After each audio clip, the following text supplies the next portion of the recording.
discussion. The fact that that places like Haiti have massive influx of COVID.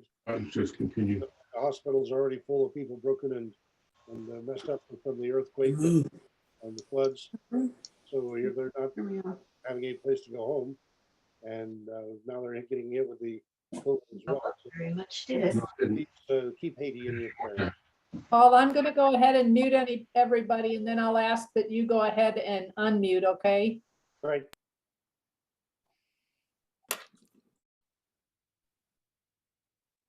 Thank you, Deb.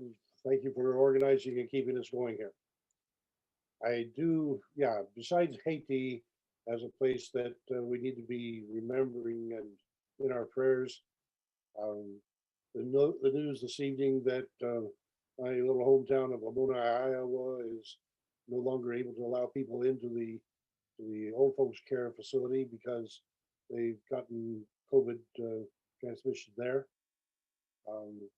That for me is a matter of some personal concern because we have friends there, of course. And I do want to mention my sweet wife. Her family has in the last 3 weeks lost 7 people, 6 of them to COVID. All of those in Polynesia, or actually one of them in Kansas City, but the rest of them in Polynesia. And this last week to lose her nephew and then her younger sister, whose son it was, died the following day. And her husband is in the hospital with COVID, and that whole family is infected. And so we're prayerful concern for her family, the Paola family in particular. And Yanko. And yeah, that's her sister was married to Yanko. what's his first name? Sylvain Yanko, Chinese name. But it's interesting that her family has had people married to the French, to the Germans, the Chinese, to the Austral Islanders, to Fiji. There's 10 kids. There were 10 kids in the family. And of course, Rena is married to somebody in the United There's States. 5 of us left now. And so now there's only 2 of the girls left, and so the family's going to lose him pretty fast. But then on the other hand, we've been blessed with some remarkable good blessings. Our son just turned 36, and so we had a happy celebration for him. And Sunday, we had the privilege of going to St. Joe to bless the 1-year-old baby that joined us on the Zoomathon last year at 9 days old. Little April Johnson was blessed. Her parents asked for it, even though they are not associated with any religious denomination, nor are their parents. And so to be able to have the non-church families reaching out to have blessings for their children is, as far as I'm concerned, a real blessing and delight. Our speaker this evening is David Reed, and he's been with us once previously. I do want to go to the screen share and bring him in. And hopefully this will work.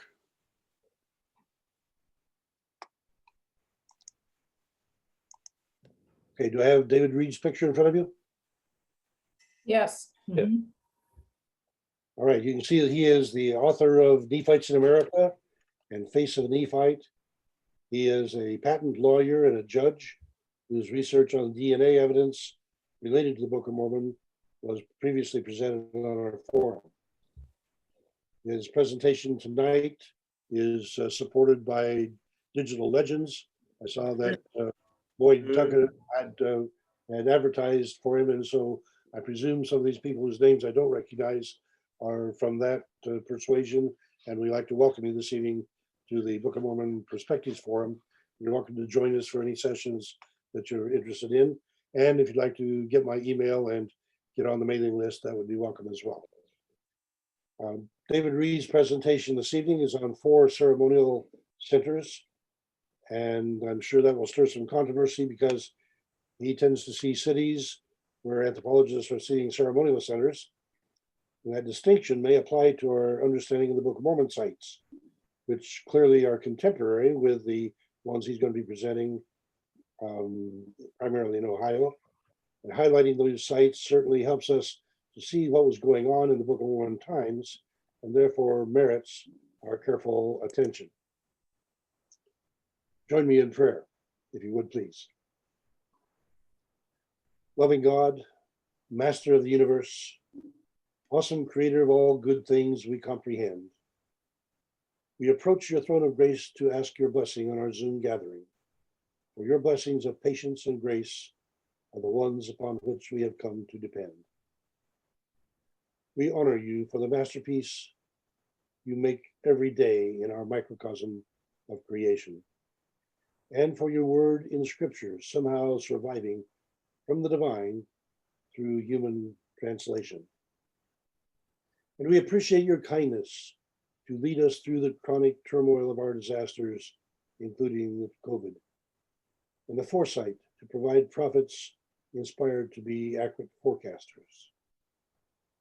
But when we see the dawning after darkness, when we see the mildness after harshness, forgiveness, whether yours or ours alone, we see your annealing love transforming our mistakes to us so alarming, nurturing lies, producing good seeds grown. We are amazed to discover your power evident to us every hour, evident in our community and to us alone. This evening, we ask your blessing, especially on our presenter, David Reed, who clearly comes to share the harvest of good seed, and whose controversial contribution will move us toward resolution as we study, engage our faith, and examine our needs. Give us patience for the long haul as we embrace your cause of Zion call, and courage enough to face this age of COVID, division, war, and rage, sufficient to play a role as your will succeeds. You have called us to extend your hands here at home and in all other lands, to bless and lift up souls to eternity. And yet we disagree and forget to bow the knee, as we bow, professing allegiance to our own demands. So this evening be with us as we contemplate and discuss the heritage we have, so much unknown, so much history to amend. Help us see the trajectory through which your cause is able to transcend. In Jesus' name, amen. David Reed, the floor is yours. Thank you, Paul, and thanks for setting this up and arranging to have it recorded. Thanks for everyone for showing up. Before I go into the presentation, let me just share a couple of minutes about myself. So as he indicated, I am a lawyer and an administrative law judge. I'm an independent researcher related to Book of Mormon issues that have been of interest to me. In the last few years in particular, I was focused on DNA issues. I was interested in finding out for myself whether DNA evidence would be consistent with the Book of Mormon or not. And I did a presentation related to that a year ago, which it would be in the video files we could get but then it was also, I put into a book, as he indicated, Face of a Nephite. And that is with Digital Legend. It doesn't really show up with the screen thing here, but yeah, Face of a Nephite. There it goes, briefly. But and that's related to the DNA side, and I won't get into that. But what I found through that research, in my opinion, was that the DNA evidence was consistent with possibly supporting either of the two main theories. In terms of the Mesoamerican theory, I did find there was evidence of a small amount of DNA that would be consistent with a Mediterranean potential Israelite kind of DNA, slightly above what would have been expected to have come over after Columbus. And at the same time, that was only a small amount. If it was in the Mesoamerican setting, it would have been a small group, and where the DNA signal was mostly lost, but there did seem to be small amounts of DNA there.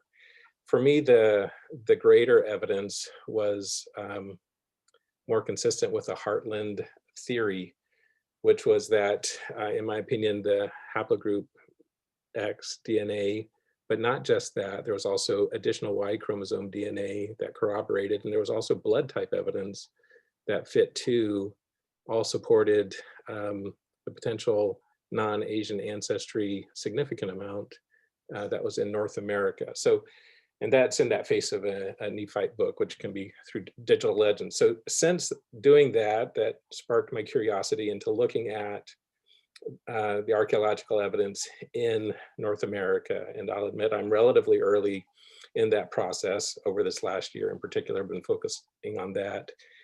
And in this presentation, I'll present 4 of the main suspects, so to speak. That would be Book of Mormon time frame in North America, looking at that theory, and we'll talk about what I see there. So, all right, so let me go ahead and share the screen, and we'll start the slides. There are about 40 slides, and hopefully we'll get through that and then have some time for questions afterwards. Okay. All right, does everybody see the full screen? Yes. Okay, great. All right, so as Paul indicated, the 4 sites that I'm going to look at are traditionally considered ceremonial type sites. In my opinion, they are cities, and I'll talk about why I feel that. And we'll go into them one by one. So these are the 4 sites that I'll look at. And in my view, it's sort of a crescendo, meaning the best will be last. But the first of them will be the Pinson Mound site, which is in West Tennessee. The second will be the Poverty Point site, which is northern Louisiana, northeastern Louisiana. The third site will be Fort Ancient, which is near Cincinnati. And then looks like the number 4 is missing there. The Hopewell Mound Group site, which is one of a number of sites near Chillicothe, Ohio. Okay. Okay, so looking first at Pinson Mounds, it's located between Nashville and Memphis in Tennessee, sort of near Jackson, Tennessee. It's this here, and a lot of these will be, it's a little bit like a slideshow, so there are a fair number of pictures. Obviously the presentation will be recorded, so you'll be able to take a look at them more closely later if needed. So at Pinson Mounds, this is the large central mound found on the site. On the bottom right of the screen is the picture of the sign that goes with it. As indicated, it's a mound that's 72 feet tall, and has, instead of being a typical conical mound that's round at the bottom, has 4 corners which line up with the north, south, east, west, the cardinal directions. And as indicated there, the time frame that's considered for it fits with the Book of Mormon time frame, sort of in the 1 to 300 AD, or in other spots it'll say 200 BC to 500 AD, kind of on the general time frame of this site. Okay, so just taking a look at some of the text on this one. So this was a large populated site. It was it extends over 400 acres. It's a very large site. There are a number of documented habitation areas on the site, although scientists generally contend that maybe those weren't permanent habitations, and they instead considered a regional gathering places for ceremonies or trading. There's clearly evidence to show that it was a regional gathering place and that there was trading going on, likely ceremonies, but there are, in addition, evidence of habitation as well. It's right next to a river, and there are as many as 30 mounds on the site. And I'll go over the layout of the site in just a second. As indicated, the radiocarbon dating dates it to the right time frame.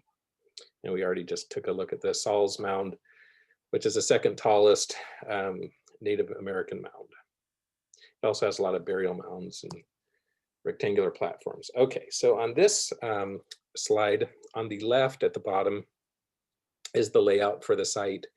And the very large mound that we just saw is Mound 9, Saul's Mound. It's right in the center of it. There are also 4 rectangular platform mounds, which are considered to likely have been sort of maybe ceremonial maybe games on them, whatever. And then there are other mounds that include burial mounds and so forth. There's also an area sort of around Mound 29. It's an earthen wall that makes sort of a C shape there. And then the map on the right, I also included. This is a 1922 map, and it has the additional projection of a wall going almost entirely around the site, and including an interior wall going around the Saul's Mound. This was largely projected, but was based off of traces of breastworks that were found in the 1800s. And this individual, William Meyer, in talking with old settlers and tracing the breastwork, found that there was likely a fence going all the way around this huge site. And then parts of it are projected there. Okay. Now this is like a minute 40 seconds. Hopefully the volume will come through for you. Just kind of give a little bit about the mounds, builders, and that Native American population there. So.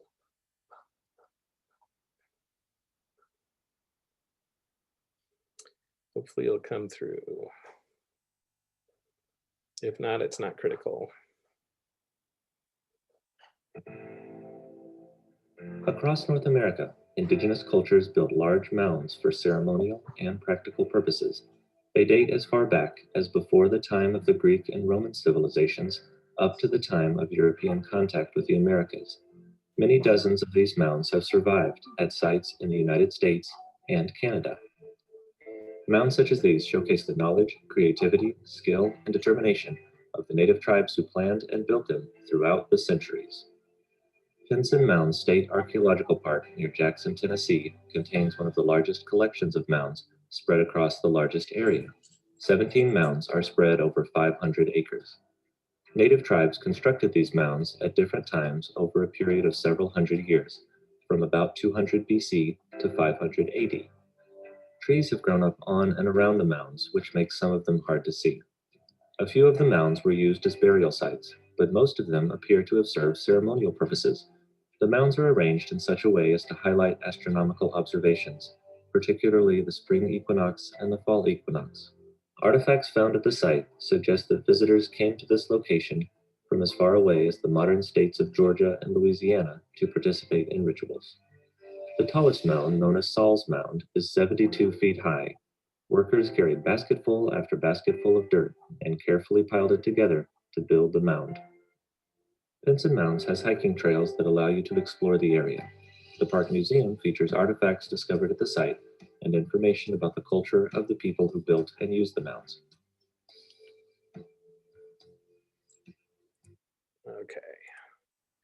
Okay, and so then I'm going to just do a few more slides with some of the artifacts that have been found there. This one, obviously a lot of projectile points, arrowheads, spearheads, a lot of tools, fish hooks, axes, other kinds of things. A lot of it done with rock. Has been some done with copper as well. So on the right there is an example of one of the worked copper design kind of pieces. Here are some of the other things, and these are located in the museum there.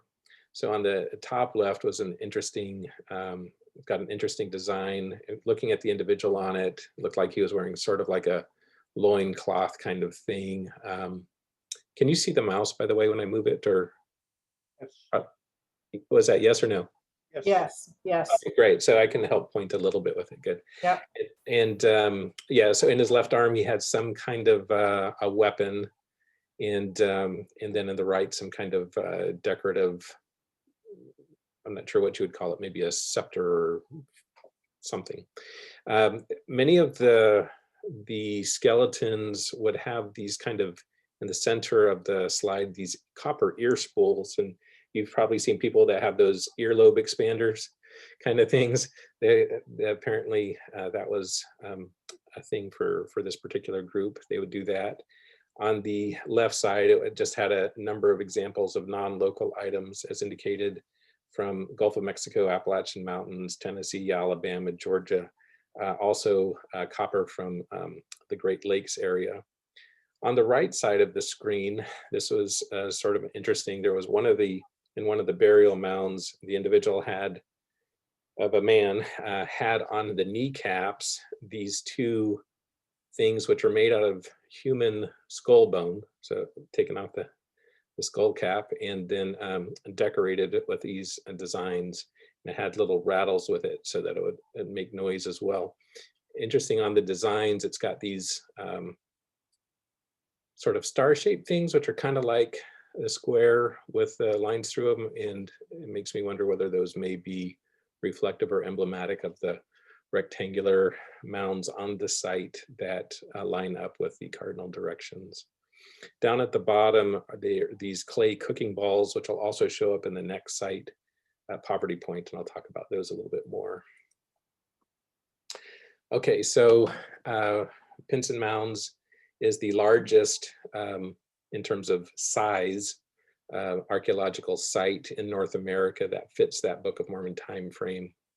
It has on here information about the skeletons that were recovered, as indicated in that third paragraph there. One of the things they found is that they did wear fibers, so it wasn't just like an animal loincloth or anything like that. They had fiber headdresses.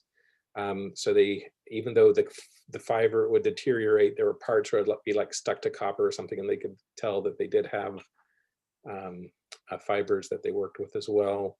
There were a few other artifacts recovered, like they used mica as a mirror. So there's like what they considered a small mica mirror and other things. And then the other paragraph refers to, again, the various areas geographically that they connected with. And this comes from the Tennessee Encyclopedia there. All right, so now let's briefly talk about the second site. This is Poverty Point, Louisiana. And we'll see other versions of the site again.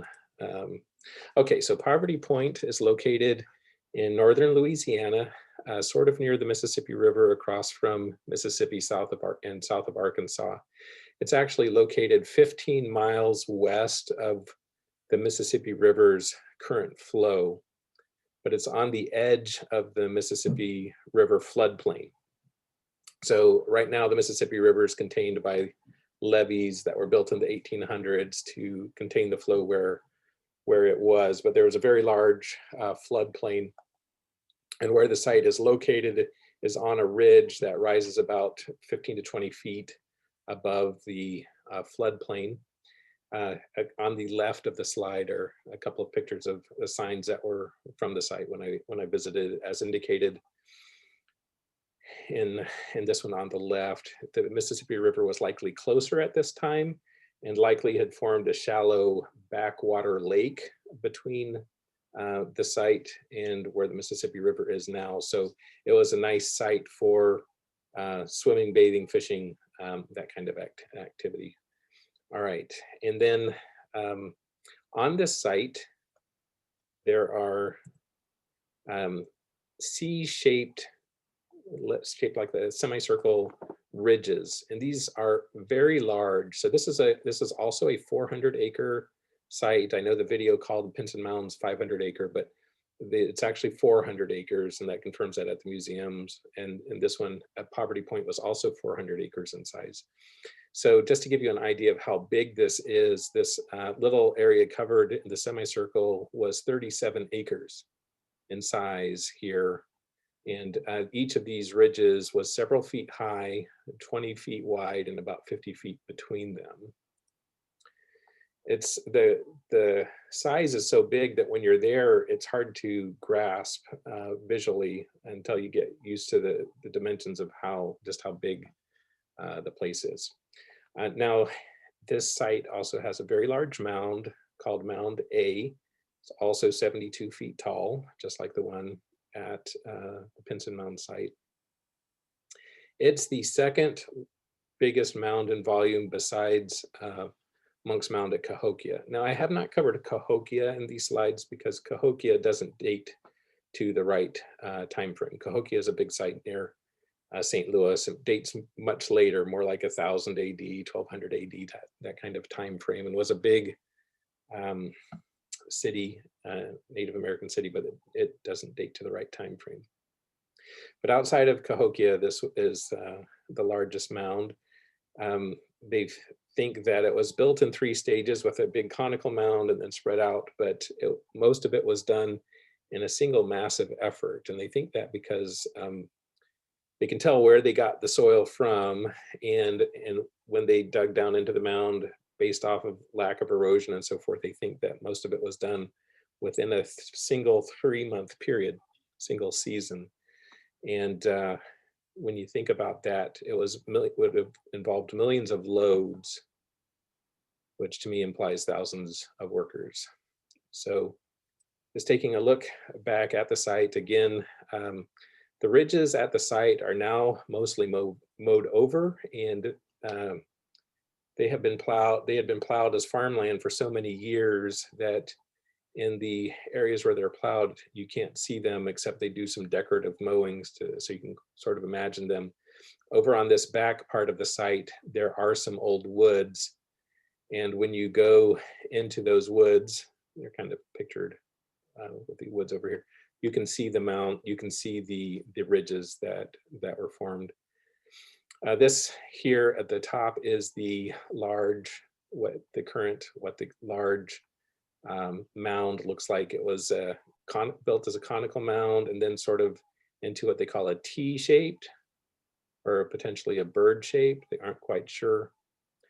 Over on the left is a possible projection of what it may look like. Obviously, this walkway is newly built. It is not ancient. All right, now these diagrams down here come from the museum at the site, and what they show is that when the archaeologists have looked at the ridges, what they found was, first of all, they found evidence of habitation housing on the ridges. And then they also found that it was sort of a segregated society, or at least designated areas for their society, because like with the ridges over on the right, is where they found all of the, the women's cooking tools, the culinary tools, whereas over on these ridges over here, they found all of these hunting and domestic other kinds of tools. So they have sort of segregated parts of what I call a city, where the groups did different kinds of work. Okay, oh, and I should go back, just time frame wise, scientists estimate this as 1700 BC to 1100 BC. So if that radiocarbon dating is correct, that would fit a Jaredite time frame, not a Lamanite Nephite kind of time frame in terms of the Book of Mormon.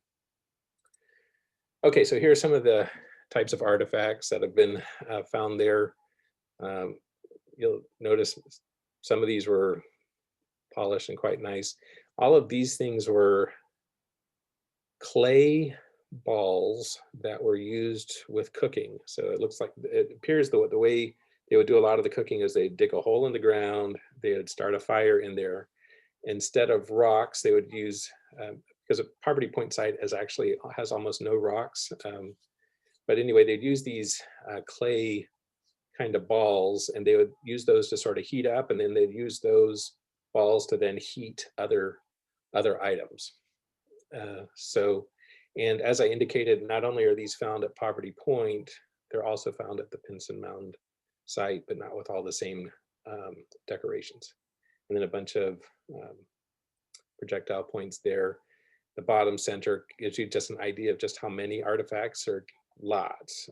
So like over 11,000 projectile points have been found just at this one site. The top left, these are plummets that appear to, again, very well polished, shined, very smooth. They appear to have been used for like nets, for netting, fishing, that kind of thing. Lots of tools. They did work with copper, including making decorative items, potentially tools, kind of things with some of the copper. All right, now the next 2 slides are sort of a couple of my personal theories on the site. One of my first theories is that I think that the age for the poverty point is incorrect. Now, again, even if it fits the older time frame and the radiocarbon dating is right, that would still fit a jaredite time frame, which is fine. But there are a couple of things that lead me to think that it is connected with the Pinson Mountain site and the other two sites that we'll talk about later, in that there are some very common things about them. And these other sites, all the radiocarbon dating, all dated to that 200 BC to 400 AD timeframe. So we'll talk about that with the Pinson Mounds, the Fort Ancient site, the Chillicothe areas. Also, there's another site in Louisiana called Marksville, which had a similar C-shaped ridge around the large plaza, sort of like the Poverty Point site does. And that also tested to the 200 BC to 400 AD timeframe. Some of them would be like 0 to 200, but they're all within that time frame. Now, some people might say, well, how did the radiocarbon dating be wrong? What I found through the DNA research is that that happens sometimes. It's sort of like with COVID testing, where sometimes you just get false positives or things that will distort the results, which is why they will often do multiple tests if they have, and sometimes, especially if the first test comes back with something questionable. The reason that carbon dating can get distorted is due to the surroundings. When there's interaction with whatever it is you test, if there's interaction with things that have either a lower carbon content or a higher carbon content, that can affect the dating of the item that's tested. So items that have interaction with low carbon water are sites where you can get artificial aging and have things test as older than they are. Anyway, like I said, this is just a theory of mine. A couple other things about it, again, in relation to the Pinson Mound site, I think it's more than a coincidence that the mounds at both sites, the large mounds, is exactly 72 feet tall. And I think it's also not a coincidence that both sites were at 400 acres. There are other things like, again, like not just the clay balls, but there are some artifacts from the one site that relate to the other, which to me indicate that they likely were occupied in overlapping timeframes. Okay, so anyway, that was my theory there. And then this is an even more speculative theory, and then we'll go on to the next slide. Okay, so the Poverty Point site is interesting to me, and if it does relate to this more recent time frame like the other sites. I want to focus first on the far left. So in ancient Jerusalem, around Lehi's time frame, there's a question of where Solomon's temple was. There are some that feel it was located here in front of Mount Moriah, which is also called the Temple Mount. Now here is the topographical kind of map for ancient Jerusalem, with the ridges showing the changes in elevation. So Jerusalem was built on an elevated hilltop ridge with steep slopes around the side. On the south of Jerusalem was the Pool of Siloam, which was connected to the Gihon Spring. And it was made for a fresh water spot where when people would come to Jerusalem, they would come in, they could clean off there in the pool. And then if they were to proceed to the temple, you would go up through the habitation area as they ascend through the city of David. And then here is the one potential site for the Solomon's temple, which some feel was on an elevated rectangular platform here, just before the Temple Mount. Now, probably the majority, most, have a different view, and they think the Solomon Temple may have been on top of the Temple Mount. This is where the Dome of the Rock is, which would place it on top of the Mount Moriah here. But Kay Godfrey has done a recent presentation. Some of you may know who he was. And he goes into the evidence of why he feels like Solomon's Temple the evidence for why he feels it was located here. But anyway, if it was located here, the Poverty Point site actually kind of has a similar type of layout, with the water then rising to going through the habitation areas and going to the elevated rectangular platform up to it right in front of the mound setting, which one theory would be to replicate the setting that was back in Jerusalem. So obviously that's just my own theory, but then we'll go on to the next site. Okay, so the next one is Fort Ancient.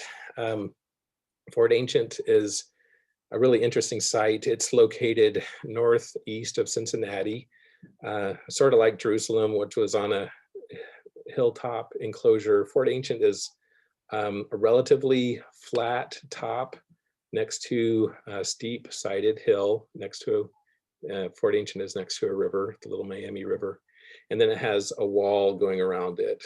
And of course, Jerusalem had a wall going around it, but that was stone. Now it's, like I said, northeast of Cincinnati. All right.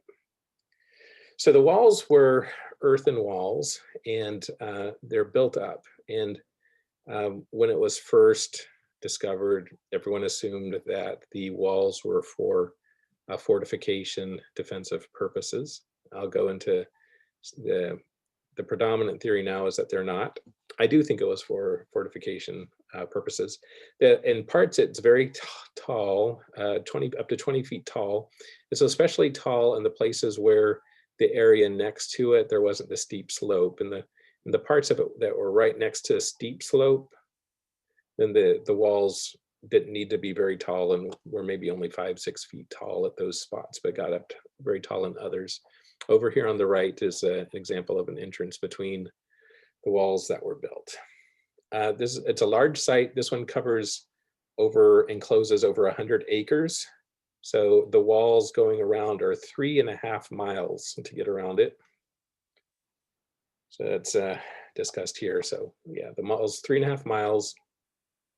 I have the height, the age, the radiocarbon dating fits that same 200 BC to 400 AD kind of time frame. And again, it was considered a large fort or fortified city at first. Now, as Paul has indicated, the predominant theories now are that the ancient Native Americans in the area didn't have cities. They deny the existence of cities. I think that is a mistake. Let me show a couple of things about this site that again convinced me that it was a city and it was a fortified city. One is, I'll get into talking about the ancient, that they showed that had consistent crops and gardens that were kept there. And then also in terms of the walls, I put in this paragraph so that when the scientists say, oh, we don't think those are fortifications, the two main arguments that they use are that one, the borrow pits for the walls, the ditches were on the inside rather than the outside. And so they say, well, they think it would have been a better defensive benefit if the ditches had been on the outside of the walls. But to me, that's easily explained in that either one, there's not all that much difference in benefit, or two, if there's an exterior threat, it would make sense to do what you can safely, which would be to build the walls from the inside rather than being exposed to the outside while you're building the walls. And then the other thing that they point to is that in the 3.5 miles of walls going around it, there are a total of 84 gateways, breaks. And they say that that doesn't make sense. That would be hard to defend. But to me, that can be easily explained with, if you think of a Book of Mormon setting, like where they built the walls in Alma in a time of war and then had a long period of sustained peace, it would make sense to dig out some gateways, more gateways to make the city more accessible and for people to come in and out more easily once you have a sustained period of peace. There's no evidence that the gateways were always there from the initial time of the building. Okay, and then last in terms of the city, again, the amount of earth in those surrounding walls, 3.5 miles around, is so large, 15 million cubic feet of earth, that it would have required either thousands of workers working, or it would have had to have been spread across decades or perhaps even hundreds of years. And unfortunately, that's the way the scientists are kind of tend to be leading, because they don't want to accept the idea of it being a city. They tend to say, well, it must have taken decades or perhaps even hundreds of years to do, which to me is even more fantastical of a proposition, to imagine many generations of people, many decades to do that work for, to me, an unclear benefit. Okay.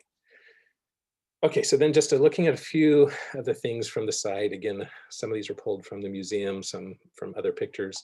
On the left, these are the types of houses, huts that appear to have been used on the site and in Hopewell times, sort of framed by, imagine thin young trees of several 4 to 6 inches kind of diameter, and you bend them over to make sort of an oval frame, and then they cover it over, and then holes at the top so you can have fires inside and the smoke to escape. So these are sort of domed huts, is the types of place that they think that they lived in.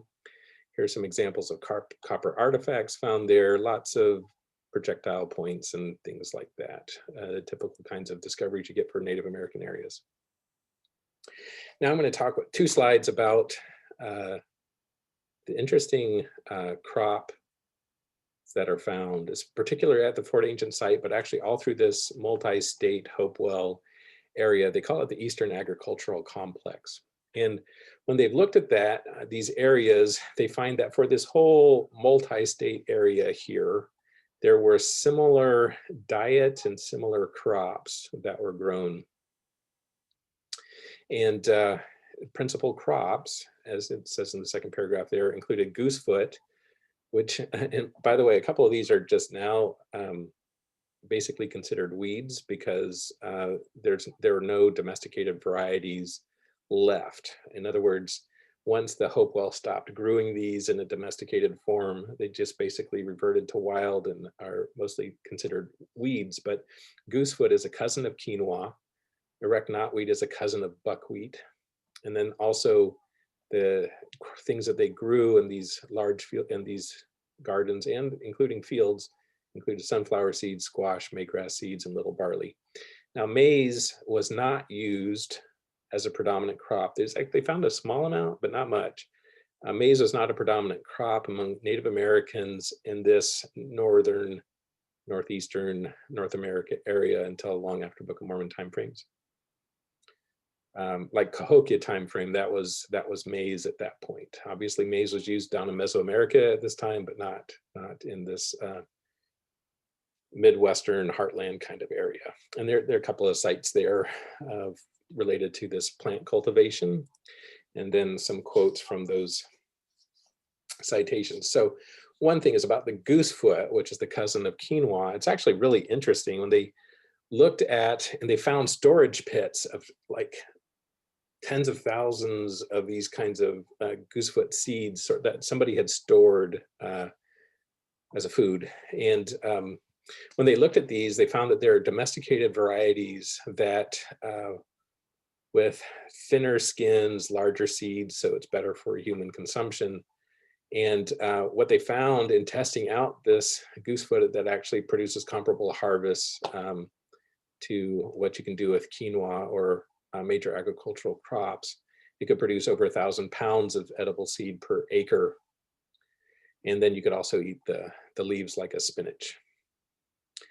And so anyway, again, from this citation, this McLaughlin site, which was on the previous slide, let me go back. So this one down here, which is again, it's a peer-reviewed magazine. All right. So it indicates they began approximately 100 BC to build earthen walls that enclose Fort Ancient and the ponds that are immediately inside the walls. It mentions that archaeological work reveals that the ponds at Fort Ancient were deliberately constructed to hold water. all of it ceased around 400 AD. So that all kind of sort of fits the Book of Mormon type general layout. That shows when they did, again, they found these seeds. Some were found in concentrations, it says, and numbered as in tens of thousands or millions in storage pits. They had large fields of these plants growing near the Hopewell earthworks. And when they looked at the ragweed pollen percentages, they found that you would get equivalent amounts to what you get with Eastern, the European style agriculture, where you're annually plowing the soil, which again implies large crops. Domesticated shows a sophistication, shows a permanence or a habitation there. So again, that's one of the pieces of evidence towards that being a city. And pictures of the quinoa and goosefoot. This is a couple of things that were at Fort Ancient, a mound with a stone covering and burial mounds there. All right, now we'll look at the last site. And let me just check time-wise. Okay, I think we'll be okay. All right, so now I want to talk about Hopewell Mound Group. This is in the Chillicothe area. There are actually a number of sites in the Chillicothe area. Hopewell Mound Group is one of the sites. It's kind of a biggest feature site. Chillicothe is about an hour south of Columbus, Ohio. Down there on the bottom left, if you go to the site, you look out in the field, you can hardly see anything there now because of the many decades of plowing. You can still see a little bit of a large triple mound that was on the site. If you go, it extends into woods, and if you go into the woods, you can see this is an example of part of the earthen wall. Sorry, this was actually up here in the woods. You can see the earthen walls are several feet tall that at once extended all the way around. Okay. The site, Hopewell Mound Group site, is a very large site also, 130 acres enclosed. So to get around it, the wall is 2 miles long to encompass the site. The large triple mound on the site, the one that was sort of in the D-shaped, hold on. It looked like this. There was sort of this D-shaped, large, and then there was this triple mound here. Okay, so the triple mound was 500 feet long, 100 feet wide, 30 feet tall. And there are signs of inhabitation at the site as well. Now, most of the sites in Chillicothe, these monumental earthworks, what they found was that there was not habitation inside of the earthworks, but there was habitation outside and near and around them. The Hopewell Mound Group is one that's an exception. They have found signs of habitation inside of the enclosed site. And this site has the largest quantity of fine Hopewell artifacts, and we'll show some pictures of those. Now near the Hopewell Mound Group is the Mound City site. That's where the visitor center is for the National Park, has a Hopewell Cultural Center there. This picture at the bottom is only like a part of Mound City. So Mound City is 13 acres. So this is like a handful of acres with a few of the mounds. Just to give you an idea, this is a small fraction of how big the sites really are. Now the Chillicothe area is really amazing. It's kind of a center for this group of Native Americans that were living in the time frame of the Book of Mormon. This is the key central site where you see by far the most artifacts and leftovers. And so what these show is along the Scioto River that flows along Chillicothe. This is sort of about a 12-mile stretch. There are a number of huge monumental earthworks. And when I say huge, I mean huge. Most of these are 80 to 100 acres each within a mile or two of each other. And they go all up along this river and then all out this Paint Creek Valley. There's a valley to the left of the river, and then there's a north-south valley along the Scioto River. The Hopewell Mound Group, this is a 130-acre site, one of them. Mound City Group, a 13-acre site. And then there's a number of these sort of geometric earthwork sites, which appeared to be some kind of ceremonial centers or gathering centers, assembly areas, whatever it is you call them. The question is why would there be such huge sites so close together? This one here, Spruce Hill, is a hilltop, relatively flat hilltop with a wall around the edge, sort of like the Fort Ancient type, except the wall around the edge is made of piled stones and not as tall of a walls, but it's like several feet tall of piled stones all the way around, and that encompasses over 100 acres as well.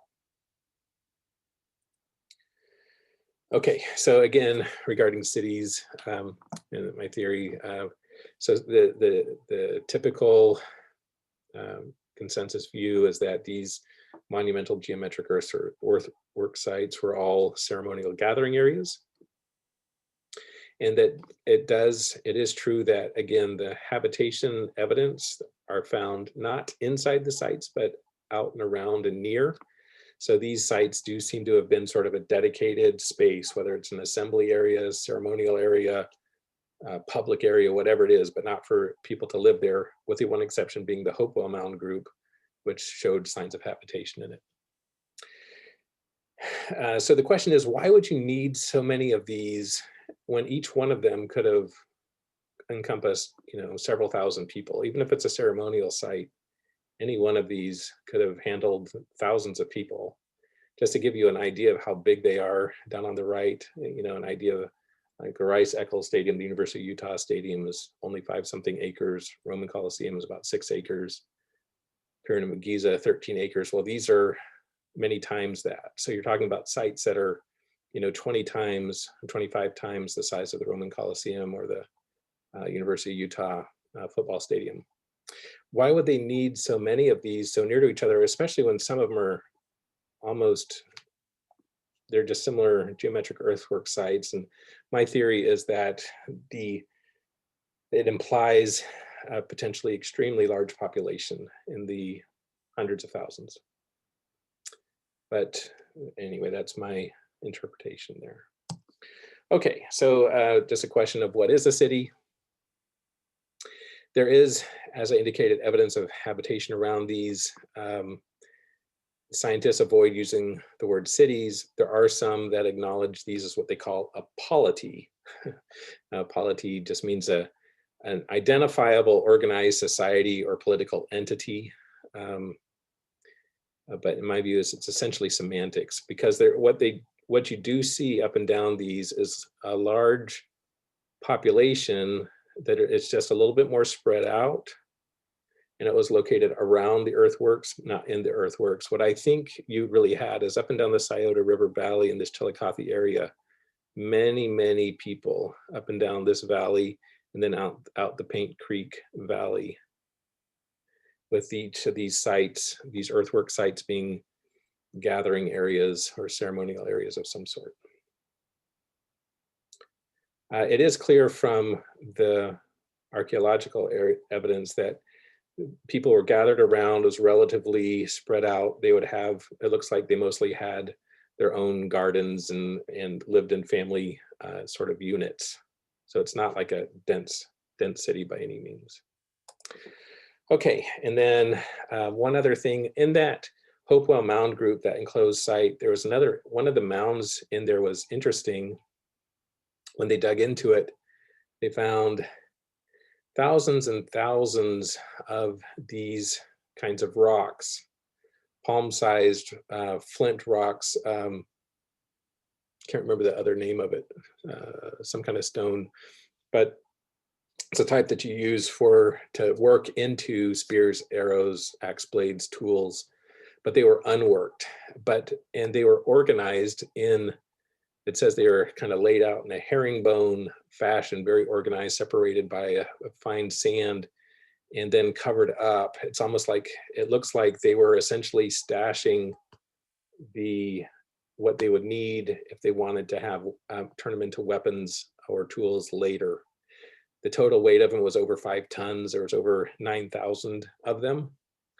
Down here is a sort of a picture of them when they were pulled out. Again, the idea of why would you need a cache of so many potential tools and weapons unless you had thousands of people that would be there that may need to use them. Okay, and then some artifacts from the site. Looks like I'm running out of time, but I think we'll be okay. Interesting faces in some of the effigies that you see. Some have a interesting normal Native American kind of look. You see there some appeared to they had some sort of tattooing for some. I thought this was a very interesting one because it looks like a, you know, if you're interested in Book of Mormon, almost looks like a Semitic nose and beard. You know, but and then some not. But a couple of the things that showed up there: a copper axe, copper breastplate. The pottery was a little distinct from the pottery that you found in some of the more southern sites, in that it had these kind of 4-stemmed bottom, which is unique for in terms of the pottery. They sourced things from all over North America, obsidian as far west as the Rocky Mountains, copper from the Great Lakes and Upper Peninsula of Michigan, stuff from the Gulf of Mexico. They're sourcing things from all over. This shows a little bit of some of the fine looking copper workings that were done there. This shows almost all of the fabrics are gone. So when they deteriorate and they're gone, with only a small exception or two. This was one where they found this sort of cloth with a geometric design. Here was, they found a piece of cloth that was stuck to, again, copper. They could see that it had some reddish and it looked like geometric designs. One of the effigies that was drawn showed like a wraparound skirt that was used. So it gives a little bit idea what they may have looked like there. I'll skip over this, but they're along the valley, on the prominent hilltop ridges, they found spots of large fires, which leads to the possibility of using fires as sort of a communication or a potential alarm system. Some of the spots the fires had gotten so hot that slag was created, which also creates the possibility of potentially a knowledgeable formation of slag. Rod Meldrum's group is also, they have things that they point to for possible iron at that time. And I'll let them present that. And then finally, with Chillicothe, comes from a Native American word meaning it's the principal place. And many of the old, this is from the 1700s, 1776, many of the old Native American trails coming from various other places center towards Chillicothe. And the Great Hopewell Road is from Newark, which is 60 miles northeast of Chillicothe. There's a very large earthwork there. And on the bottom side of it, there was parallel earthen, there were 3-foot high earthen banks, 200 feet apart, with the ground leveled between them. And it went on for miles until it was lost due to plowing. But when they've used LiDAR since, they've been able to show that this appears to have extended, and it was pointed in the direction of Chillicothe. So some are estimating that it could have gone an entire 60 miles long road between Newark and Chillicothe. And I think that's the last slide. Okay, it is. All right, so that is the presentation, and I'm happy to take any questions.